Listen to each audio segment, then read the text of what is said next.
جبتها لك اهي اللي محدش هيجيبها لك. وخلينا نكون متفقين في البدايه ان كل ما هو بي ام فهو جامد. جايب لك النهارده زبده الزبده. العربيه اللي معانا النهارده هي البي ام الام 5 الاف 10 جميل 2012. بص معايا على الجمال والحلاوه.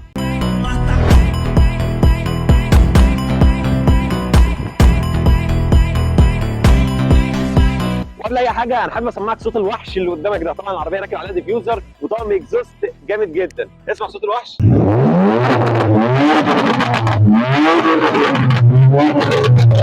وطبعا العربيه في حاله ممتازه جدا. العربيه فابريكا دواخل على فكره كان فيها مشكله في الرفرف الخلفي، يعني خبطه كده سطحيه وغيرت الرفرف ده في التوكيل. طبعا انت بتتكلم في محرك 6 سلندر 2500 سي سي مكنه ان 52. وقبل ما اقول لك السعر بتاع العربيه تعالى معايا اقول لك ايه الحلويات اللي راكبه على العربيه. انت عندك مرايات ضم في فتحه سقف جميل، في كفرات بريمبو شكل الجنط 19، سبويلر، ديفيوزر، طقم اكزوست، يعني حاجه عظمه من الاخر.